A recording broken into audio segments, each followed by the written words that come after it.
with a group that we were published recently in the British Journal of Medicine. And what we do is we highlight the fact that the majority of cancers, in fact, probably over 90% of cancers are not genetic, but our entire conventional medicine system is based on that. All the medications, the chemos, everything that we're doing is based on DNA. Cancer's not a genetic. The genes get disrupted, but that's not the root of the problem. We consider it that it's a metabolic, inside the cell mitochondrial problem. So we treat it at that level because a lot of conventional medicine doesn't get to stem cells, even if it's successful at slowing down. Hi, and welcome to The Holistic Entrepreneur, where we explore innovative approaches to healthcare through conversations with pioneering practitioners. I'm your host, Zane Myers. Let's dive into today's episode. So I'm here with Dr. Donese Warden, naturopathic physician, and correct me if I get anything wrong. And you have your own clinic there, or two clinics you operate now in Arizona, and then you have another organization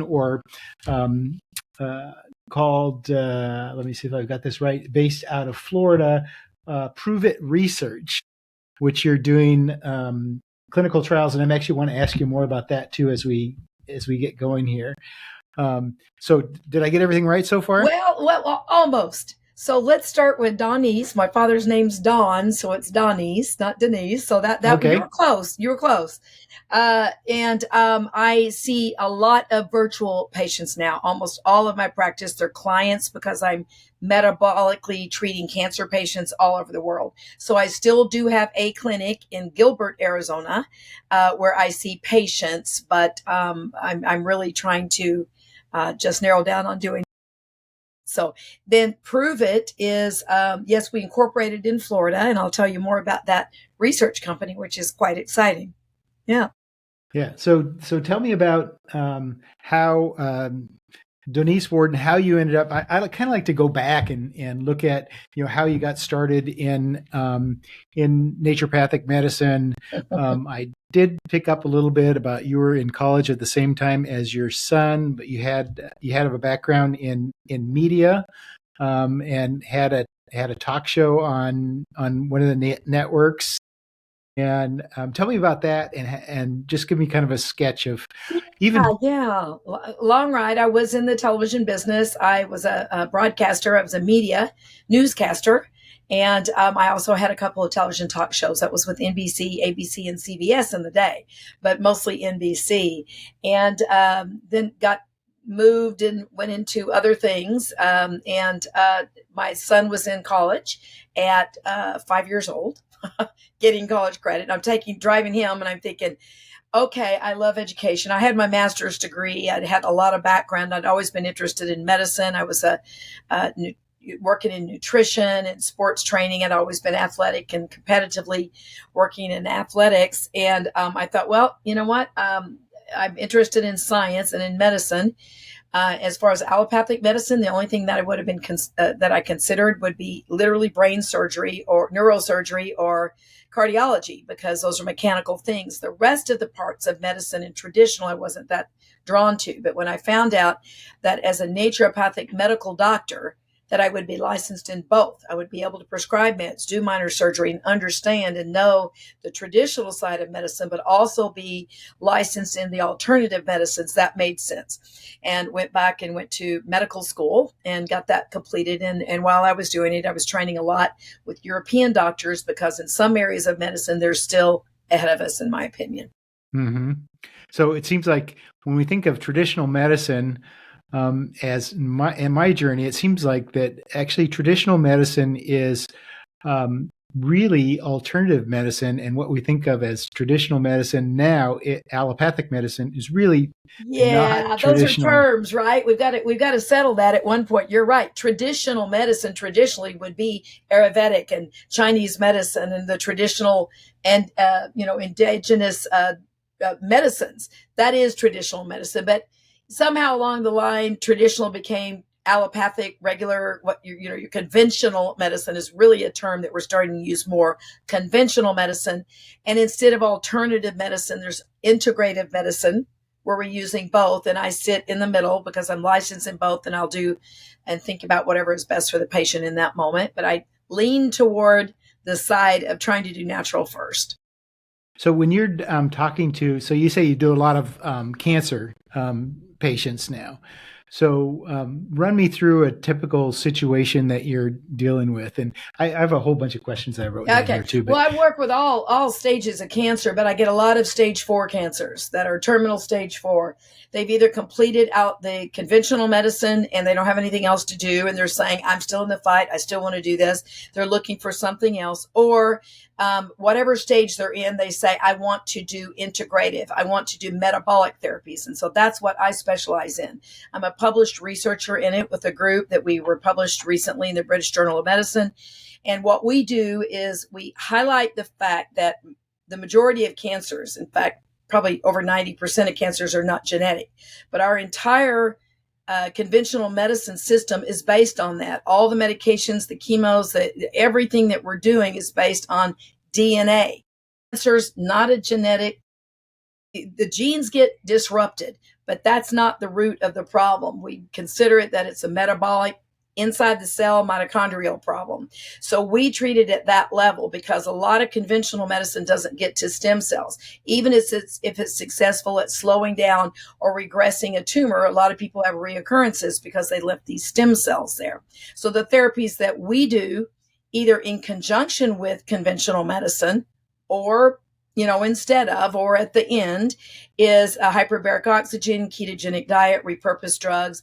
I add on some of my training in Nutraceuticals because I'm licensed in that. Sometimes that makes sense that supplements can be supportive, but we have unique ways of testing outside of conventional medicine to look at the number of cancer cells for that particular patient that can be killed by certain agents, anything that has science behind it. So it might be metformin, it could be resveratrol, it could be a supplement, it could be a statin actually fights the cancer really well. So I dig in as a researcher.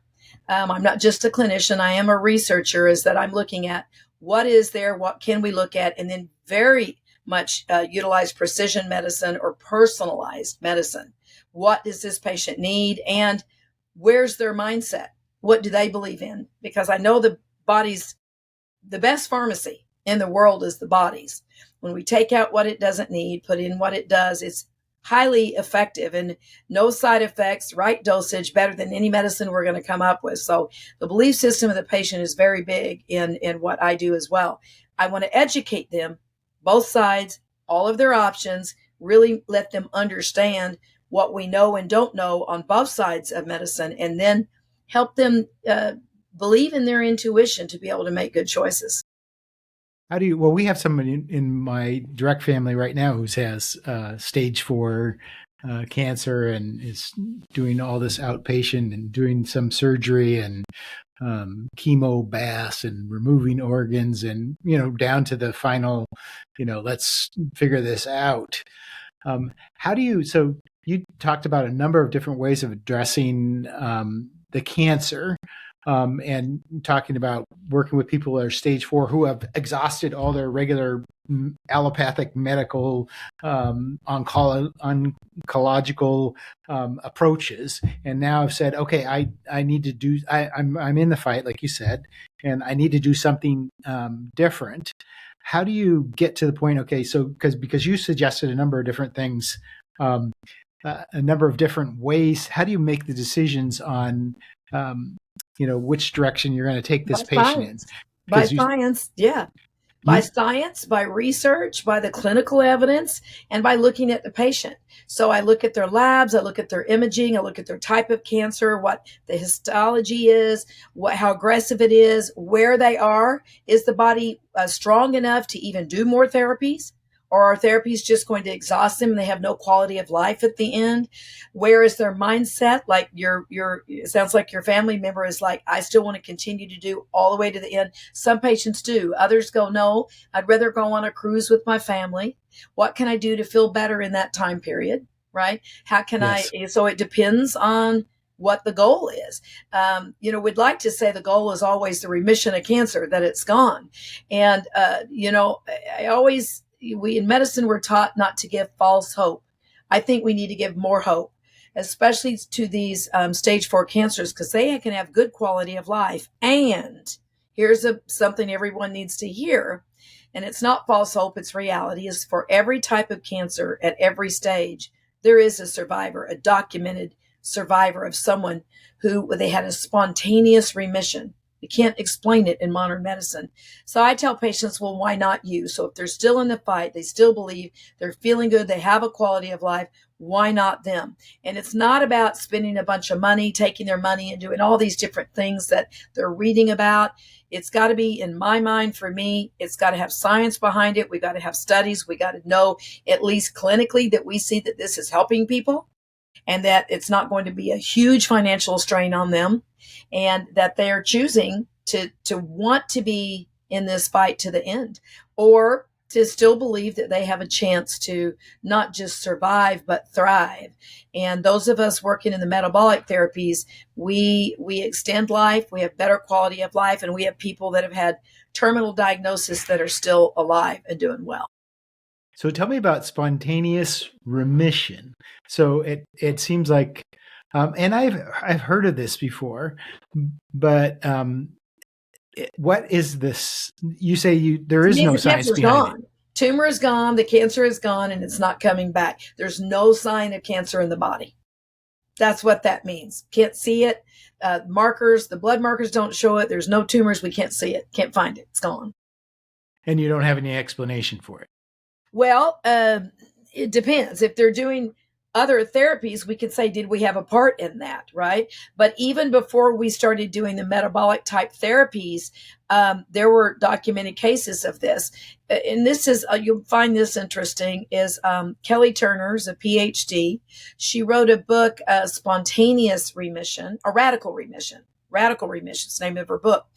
And she was a researcher. She was, to my understanding, she was donating her time in a cancer ward while she was in school. And she would see people that would be given, you need to go home and put your affairs in order. This is the last time we'll see you. We've done everything we can do. Goodbye. It was nice working with you, but we don't have anything else. We won't see you again.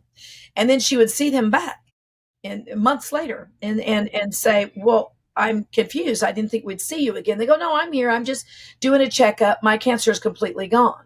So she said, well, what is that? So she started asking oncologists, what is this? Do you see these spontaneous remissions? And they all go, yes, yeah, we see them. And she said, well, what do they have in common? And it was like, we don't know. We can't explain it.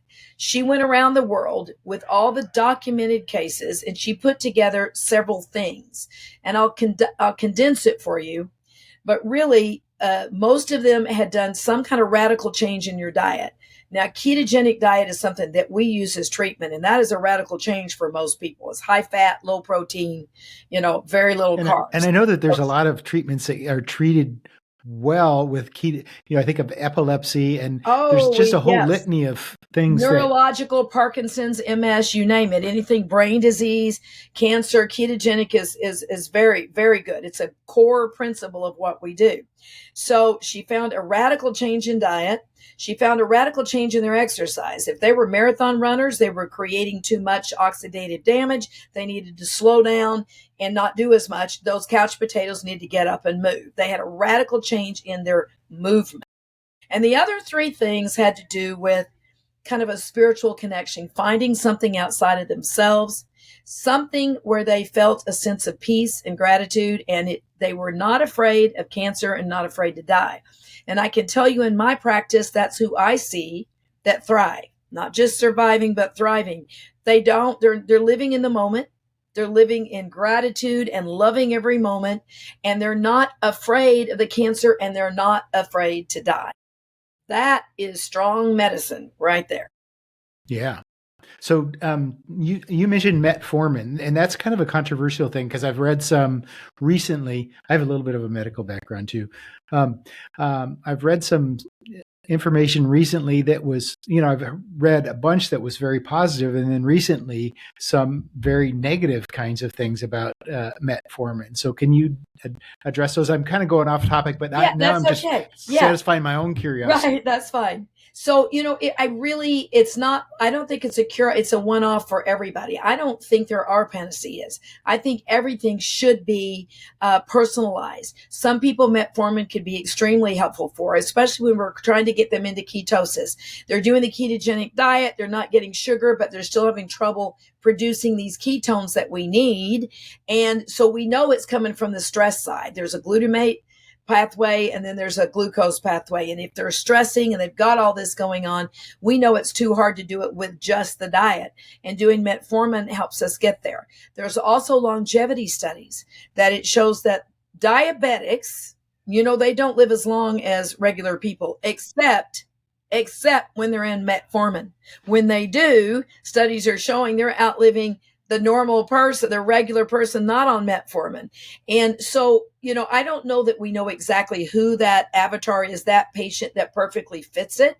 I don't put everybody on metformin, but some of the tests that I do for these cancer patients or neurological patients, but especially the cancer patients, is looking for, with their cancer cells, we draw the blood, it's a liquid biopsy, their blood, their cancer cells, in how many of those cancer cells died when they were exposed to a certain therapy.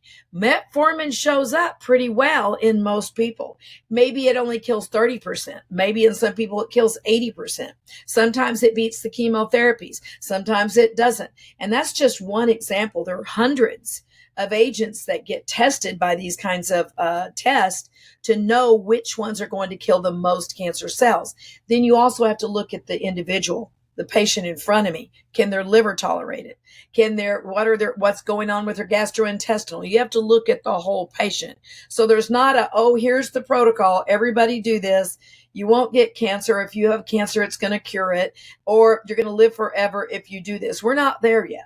We're not there yet. And we've got a lot of misinformation out there about certain things, that if you do this or take this off-label medicine, it'll cure your cancer. That's what I hear a lot from metformin is there's all these places online that have popped up, and you get it kind of a doc in the box. And I don't mean to be completely pejorative, but they're really just there to legitimize that we're going to give you called in, you made an appointment, we're going to give you metformin, and here's this doctor you can talk to, and it's going to say it's all okay. Yeah, I will tell you, most cases, though, metformin for cancer patients specifically is pretty helpful, and neurological, because you're lowering the glucose. And the glucose is the bad guy. It's the main bad guy. So for most, it could be helpful, but not everybody. If somebody's hypoglycemic, low blood sugar, we shouldn't be doing that, right? So, and then we choose. There may be other agents that work better than metformin for that particular person. If they're getting into ketosis with their diet, and it doesn't show up on the labs to show me it's going to help kill cancer cells, why would we do it? So my wife, I'm going to just go from my personal experience. So I was very ketogenic for a number of years, and I generally carried around probably about 30 extra pounds for a long time. I've had 3 hip replacements.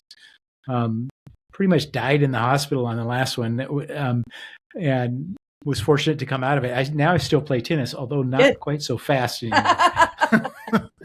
Well, that might be the hip. It might be a few more years, but that's okay. At least you're playing. It's a combination of both.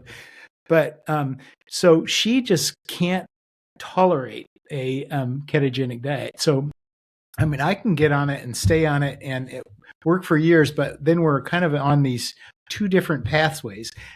This is kind of it's a personal thing, but I think that anybody who's on a ketogenic diet can kind of relate to this. Sometimes the spouse is resistant or doesn't want it. And just the managing that is. It's hard. It's 2 completely different diets. It is. And so, part of what I do is kind of coaching the whole family, especially when we have a critical disease that everybody needs to be on board. And most people could shed a few pounds. And even if they don't, you won't lose muscle with ketogenic. In fact, it helps save muscle. So even if you're losing weight, if you're truly in ketosis. And that's the first step. A lot of people say I did ketogenic, and I say, how'd you test it? If you were doing the urine strips, not accurate. If you were doing it, calculating what we call a GKI, and we know what your ketone levels were, then I'll say that would be very, very beneficial.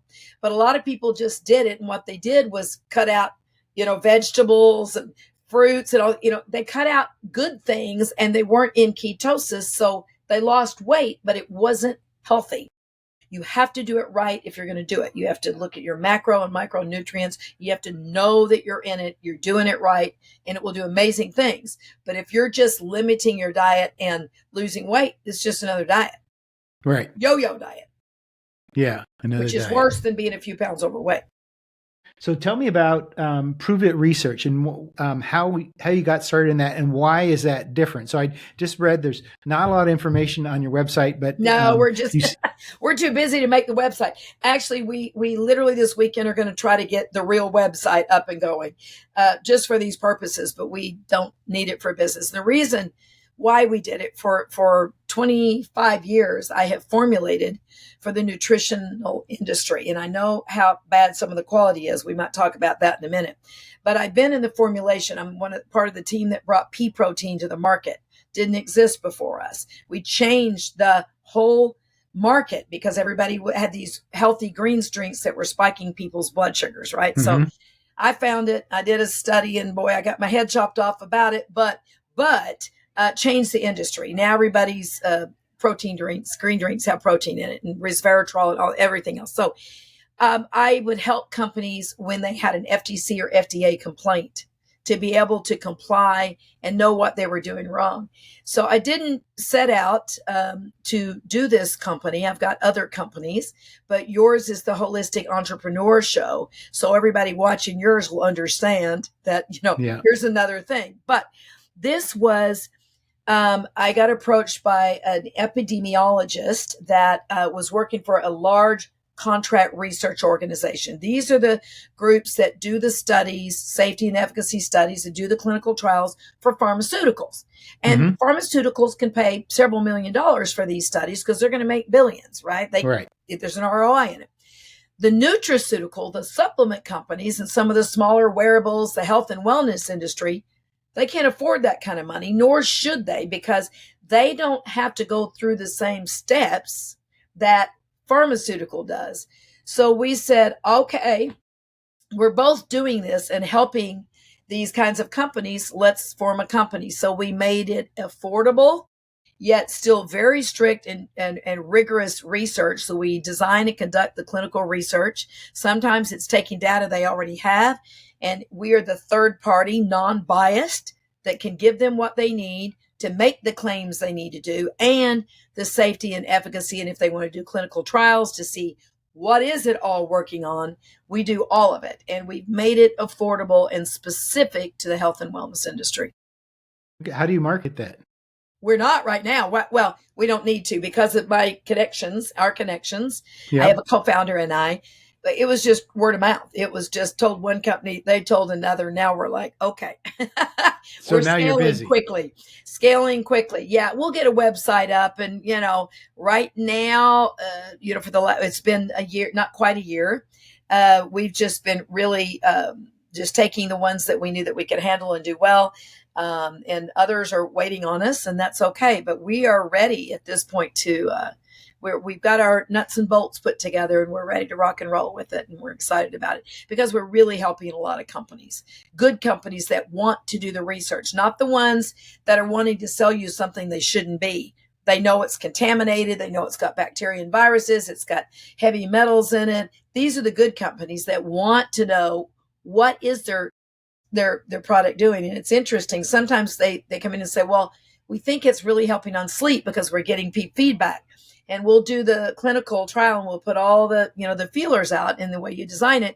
We come back and say, yeah, it does work on sleep, but it works better on pain management or on energy or whatever it is. Sometimes what we find is not what they thought it was going to do. So then they can change their marketing around it and have better results. So tell me, so as a consumer, when I'm out there and I'm, everybody will go online to Amazon, or they'll go to their local GNC, which, by the way, is owned by a Chinese company now. I don't know if you knew that or not, but it's Yeah, interesting. And well, I don't want to end up in any political, but they bought them because they were going into receivership, and there's GNCs all over our military installations all over the country, and now it's owned by Chinese. Just kind of an interesting, dynamic there, right? Yeah, interesting dynamic.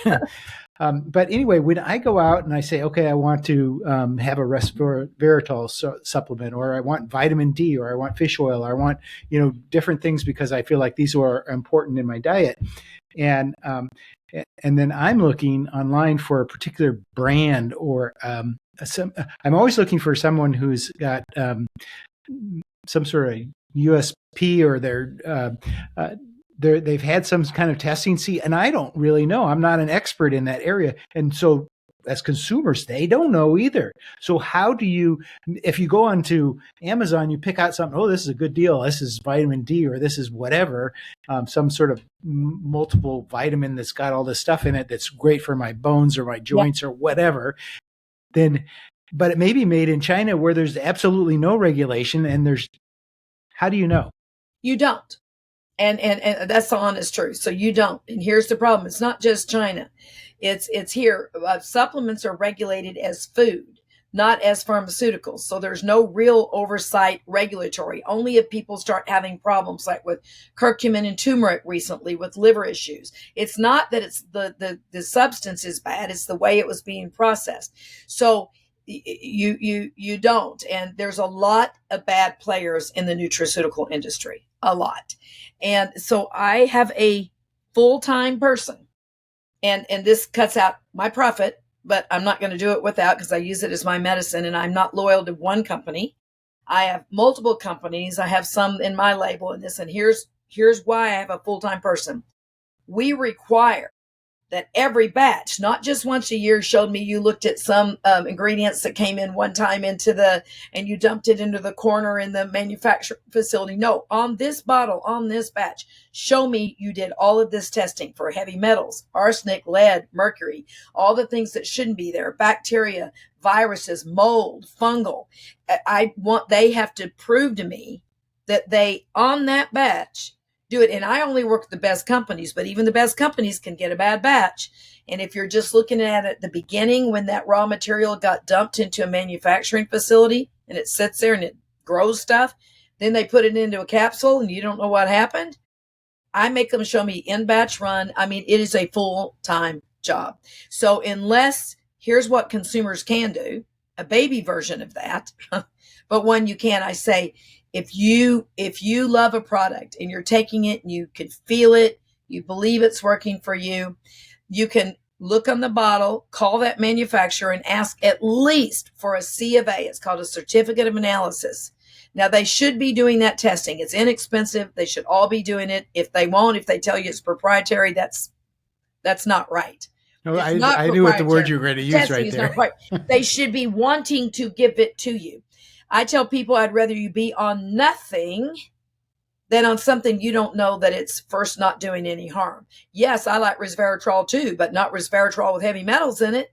Now it's causing more harm than good. So at least ask for a C of A, or work with, and you could say, well, my doctor has their name on it. It's got the doctors, if they're not asking these questions, which 99.9% aren't, they don't know that it's okay. It's a good formula.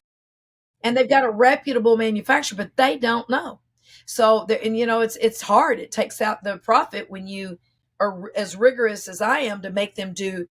I mean, there's a lot I make them do on the testing because I know. I've been on the back end. Most doctors haven't. I've been there for the formulation and the manufacturing of these things to know that I'd rather you take nothing unless you know that it's good. Wow. So and just so you know, Consumer Reports just tested the top brands in protein powders. 75% were contaminated. I think, was it lead or arsenic? It was one of them. I think it was lead. %. Everybody was shocked. I wasn't. I know that. I already know that. That's why I only have my protein powders. I know they don't have that in it. And here's the other thing too, at Amazon, third parties are taking brand names, they're storing them, selling them in hot manufacturing places. So now they got hot, all the active ingredients are destroyed, and it's grown out bacteria and stuff. They relabel it. They put in other stuff or it's bad things in it. They put on a copy of the original label, and sometimes that's what you're getting from Amazon. Now, I will say this, Amazon is starting to make companies show third-party testing, which is great. They're not enforcing it yet, but I'm glad you're starting to go down there. But even if it got tested, I don't know where it was stored. All I know is mine comes direct from the manufacturer. I know it was shipped. I know the temperature, and I know we protected it. Everything else, you don't know what you're getting. You just don't know. Well, that's a dilemma. So tell me about what. So are you pretty much now specializing in cancer patients? Metabolic therapies. I have Parkinson's and MS. I work with Neurological because it's the same therapies. It's the same. Our protocols are vary a little bit, but it's the same basic therapies. They're all mitochondrial diseases. So is diabetes. So is heart disease. They're all mitochondrial damage diseases. So I could say I specialize in all of them. However, there's very few of us that are really to the speed where we can really work with these cancer patients and work with oncologists. I don't work against oncologists. I work with them. They say, we're done. I say, let me take over. Or they say, we're struggling with this. And I say, I can help. I can help with the side effects. And that, by the way, these therapies, you can use lower doses of chemo, better effect, and less side effects. Why wouldn't they want to do that? We're allowing it, and hyperbaric oxygen, allowing them to continue on some of these therapies that can be helpful. I will say most of the conventional are not getting to the stem cells. That's why we have high rates of reoccurrence. But the metabolic therapies, we believe, we see in our research, so far it's called, research signal that we're getting to those stem cells. So tell me about that. Now, I don't know if we're going to go too scientific and we're going to lose people, but that's okay. Just because I'm curious, as far as getting to the stem cells, and you're talking about regular prescriptive medicines versus using metformin or therapies. Yeah, the metabolic therapies. Yeah.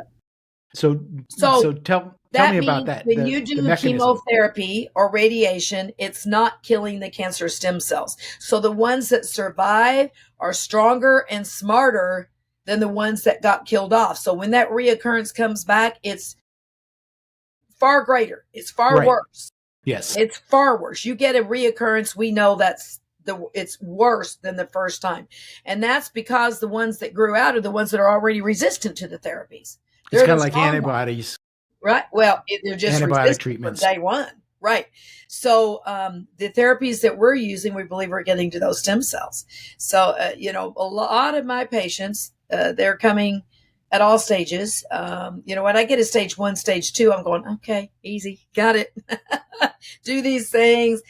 Enjoy life. Don't worry about it. I'm usually in favor of surgery to take out, if there's tumors, take out the bulk of those. Usually not a great fan of radiation. I have to have a real reason to say that makes sense.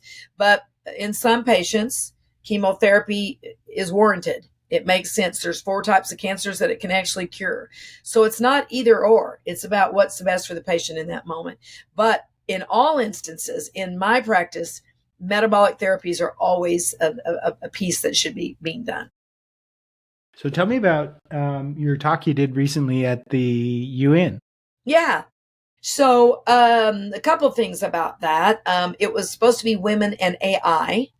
And so I tweaked, I had to go in with my expertise. And first it was that AI right now, a lot of doctors are using it and it's good. I use it for a quick, fast find, but then I want to fact find it. There's different AIs that actually give me the studies behind it. It was the only ones I use. But here's the problem is that the majority of studies, in fact, at some studies, only 30% of the people studied were women.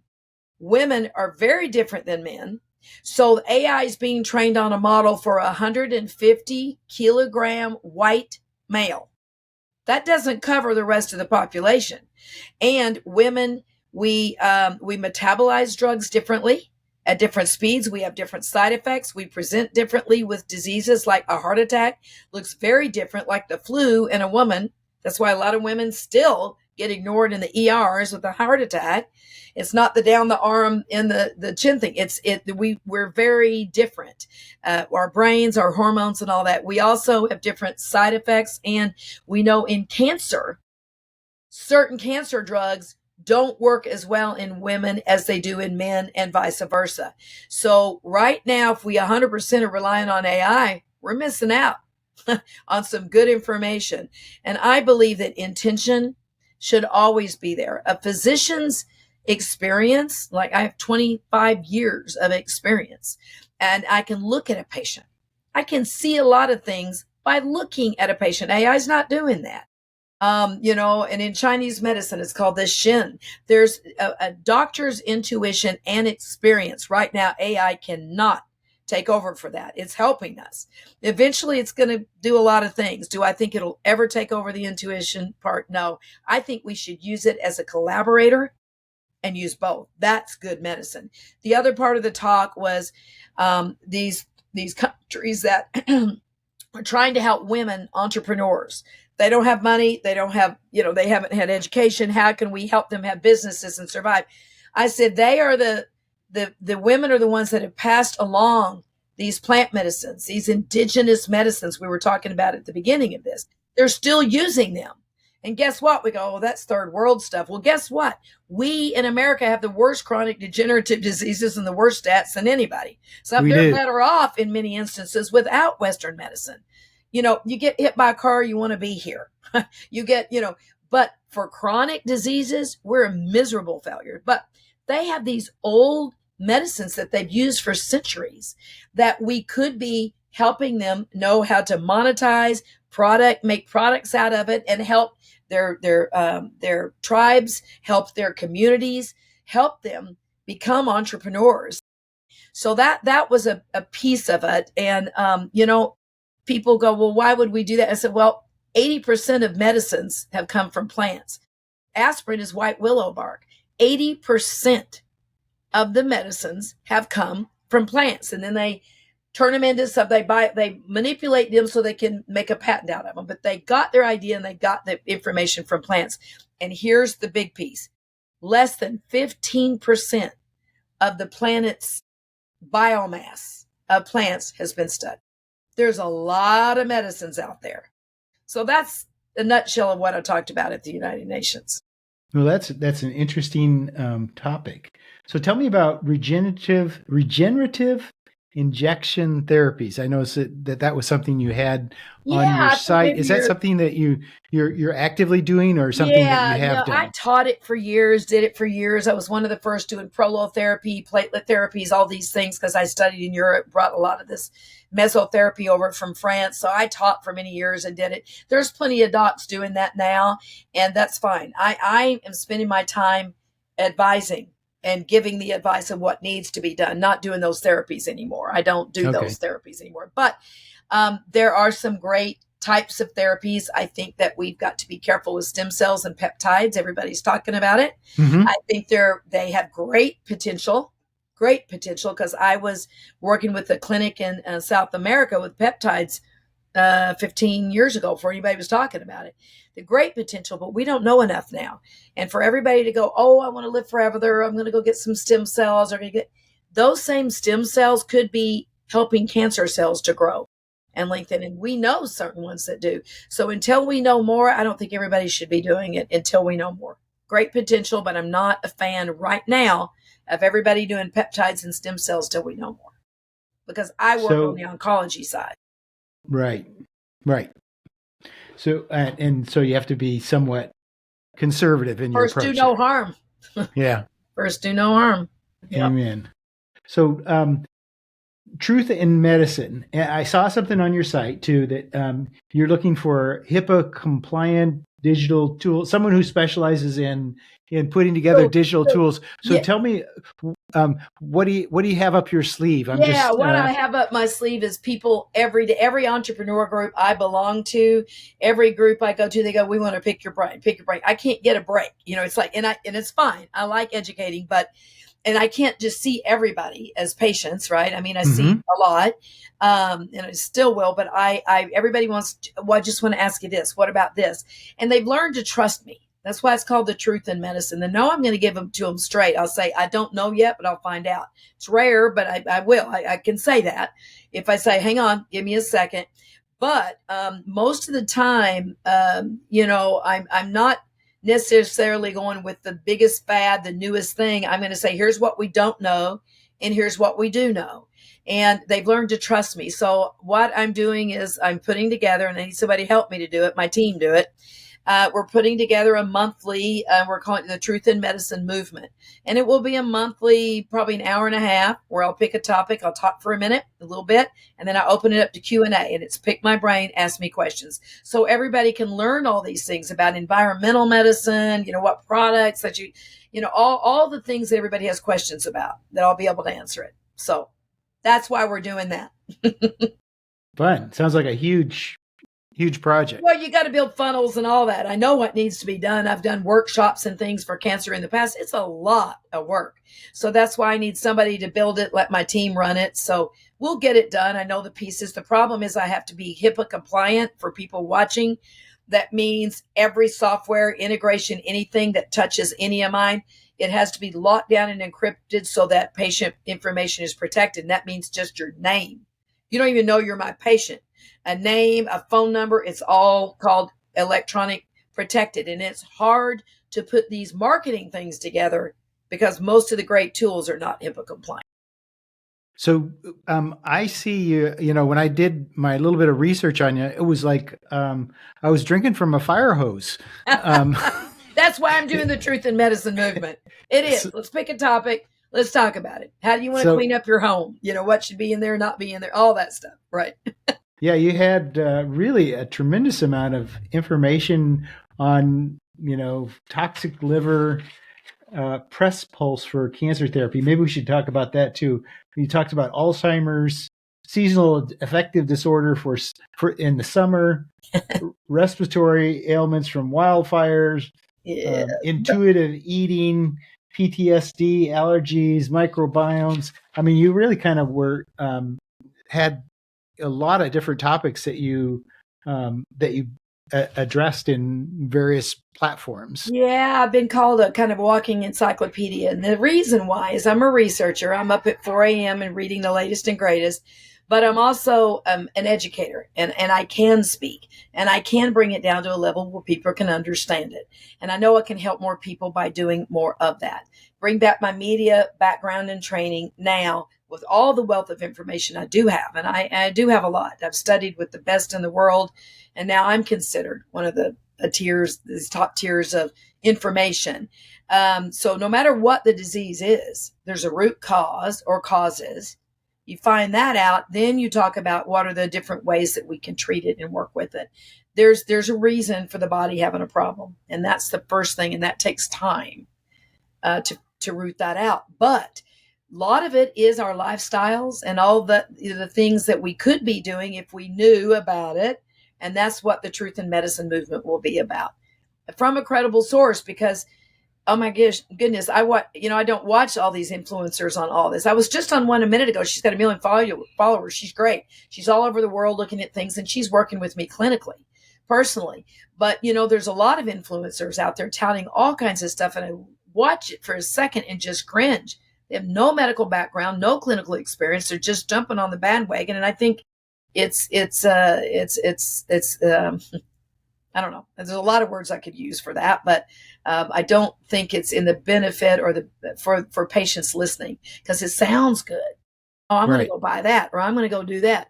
I'm going to go cold plunge, but they didn't know they had an aortic aneurysm and could kill them. There's things that may be good, but it's not for everybody, and you're not showing both sides of it, and that's where, Zane, I have a television show. It signed with PBS before our big shutdown.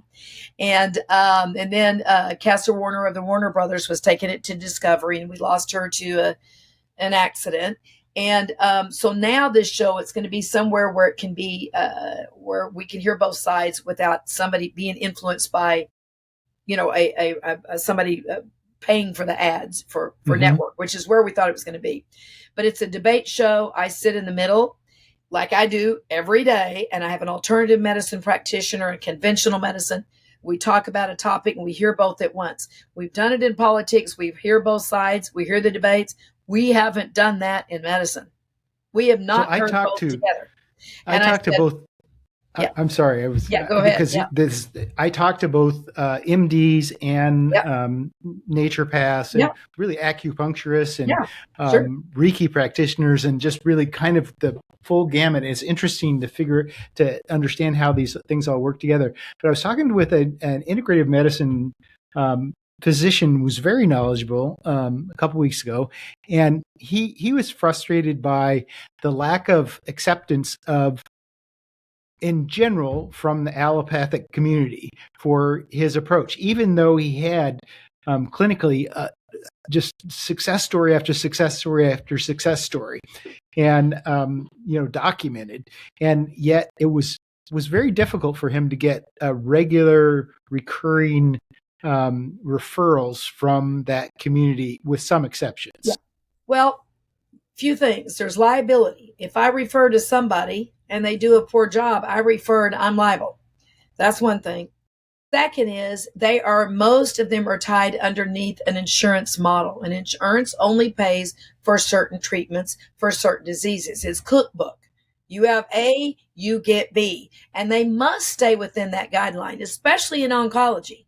They're not allowed. They may believe in it. They may like it. They may have read about it. Or they may be that somebody says, I don't have time, don't care, don't want to do it. I do what I do. And I think that's all a bunch of bunk. And you say, here's a stack of research. And they don't have time to read it. Well, which one is it? Read it and deny it, or don't, or say, I don't know anything. So it depends on who you're dealing with. But in their defense, if they're working with a big organization, big hospitals and all, they can't refer. They can't say, sure, go do that. And something happens, it's outside of their care. Now they're liable. So in the defense of traditional medicine, the system is broken. They know it. They're in a hard place. It's horrible. The doctors are not bad people. They went into it to heal people, and they are helping people, but they are stuck in a system that doesn't allow them to say, let's cross over the fence. It will come from the public. That's why I want my show. That's why we're doing these things, is that it comes from the public. But what the public is caught in, they go see this alternative person and they tell them to do this. And then they don't want to tell their traditional doctor because they don't want to upset them. They don't want to tell them because they know what they're going to say. So, and then they don't tell the alternative practitioner that they're doing the medicines from the traditional. Now they've just put their life at risk. Right. And their health at risk. They should be open to say, these are the things that I'm doing. These are the things I want to do. And this is why. But how are they choosing that? Who are they listening to? Who can they trust? And so, I've been called the female face of medicine. That's a big, big title. I like the truth in medicine, at least my truth to what I know it as, right? Is that people need to understand the failings and what we don't know on both sides of medicine. They need to hear. So how do you address the insurance part of it? Because it sounds to me like some of what you do would be covered by insurance. No. And some of what you do is not covered. No, so none I'm of 100% cash pay, always have been. I cannot do what I do and have for 25 years to dig to the root of the problem, to spend the time with the patient to find what's causing that symptom in a 5 to 7 minute insurance-based visit. I'm not willing to do that kind of medicine, never have been. So it's unfortunate because some people can't afford to come see me, right? It's cash pay. That's why we want to do more of these educational things so they can hear it for free in different ways, right? To get the information out there where they can hear it. But no, I am cash pay, always have been. I have no interest in insurance. Now, I will say this. I will tell patients, these are the labs that I think you should do. This is the imaging. Go back to your primary care and see if they will run this for you. Many times they will. When they tell them I'm working with an integrative doctor, not alternative, not complementary, not those guys that they're worried about. And when they say that Dr. Warden works with, City of Hope and MD Anderson and, all the big boys, when they see my accolades, published researchers and all, then they feel a little more comfortable. And then They'll run the labs and the imaging. Now they're responsible to address what they find, but they also know that that's coming back to me for my take on it. And most like it. They want the patients to do as much with diet and lifestyle, emotional things that they need to work on. They want them to do these therapies. They just don't know anything about it. They haven't been trained in it at all, if any. They have a tiny little bit. They don't know, but they know the importance. Once in a while, I'll get a hard-headed. I haven't run into one in a while, but once in a while, and I say, you know what? I'm not going to spend my wills or spend my time. You obviously don't want to learn. You don't want to see the research. You're stuck in your box. You're not willing to get out of it. God bless you. Go on. But I'm not going to spend time with you. There's plenty who want to hear and want to learn, even if they can't do it with their patients.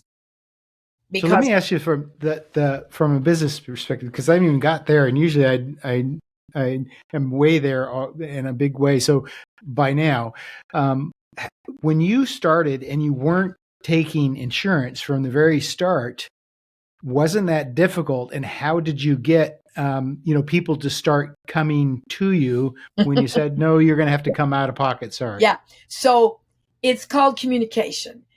When I was a student, I had more people that I brought into the medical school to that where we were learning than anybody else combined.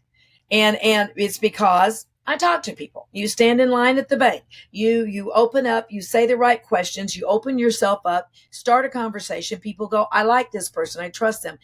When I left as a student, I had a full practice already there. After I left, they said, no more could you take patients afterwards. They can't stop it, but I set a precedence.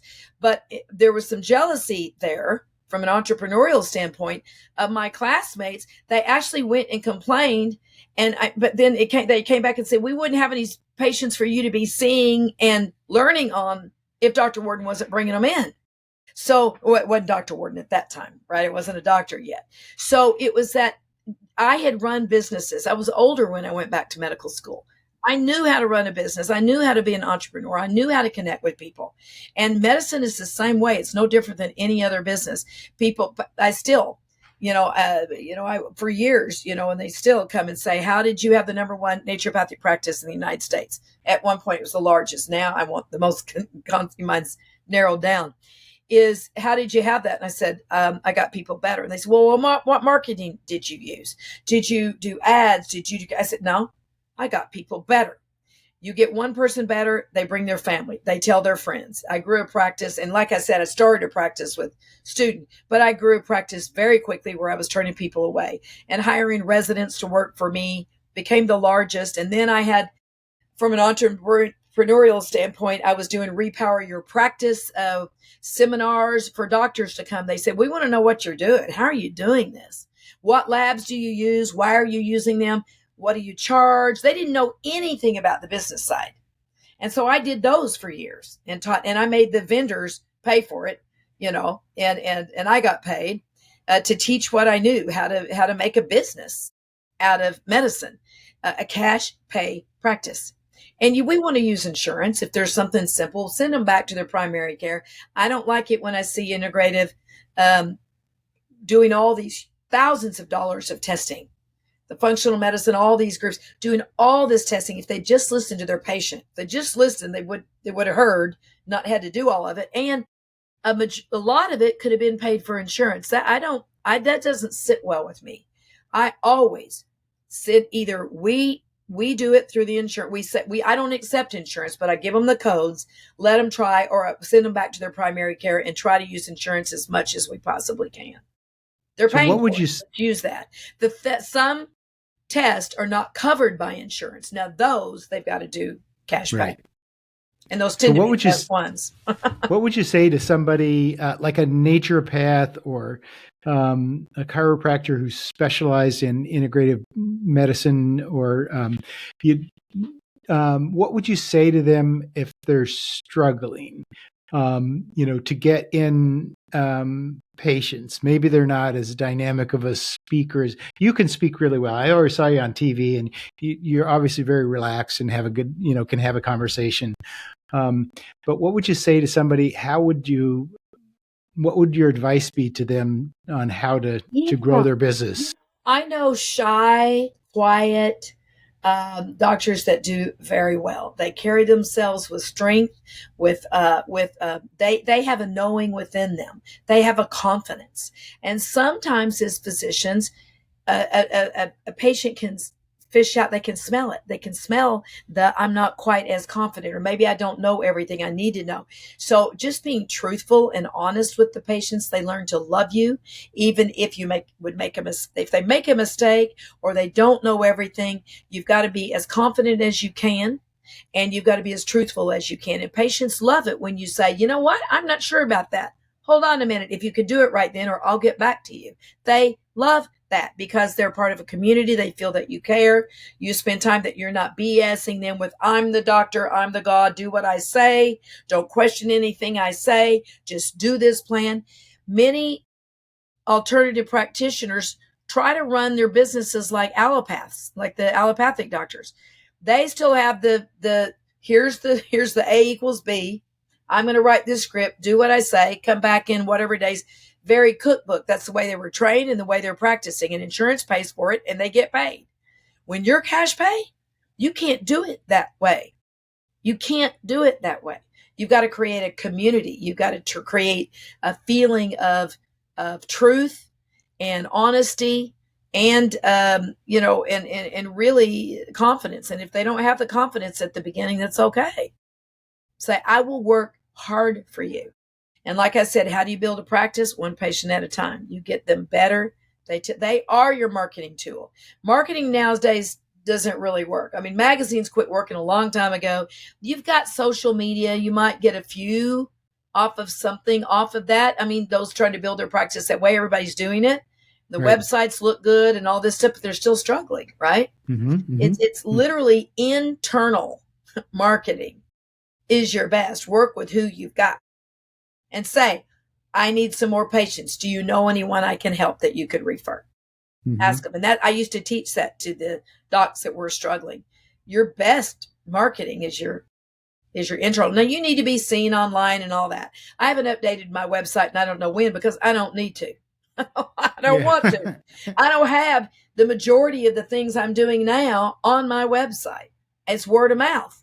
Always has been. So you have a full calendar. You really don't have to worry about marketing at this point. You just have to worry about how much taking time off. But it sounds like you I don't know how to say this.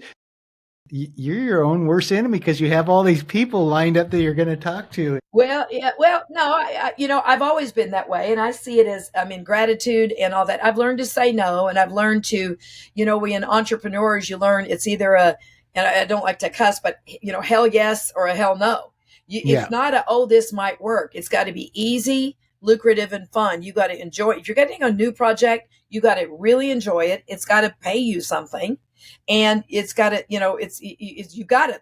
Otherwise, you say no. It might have potential. You might do this. I mean, I've formulated some of the top formulas in the country. I don't do much of it anymore. It's fun. It's okay. I can do it, and the prove it research. We're going to scale that. It won't need me in time.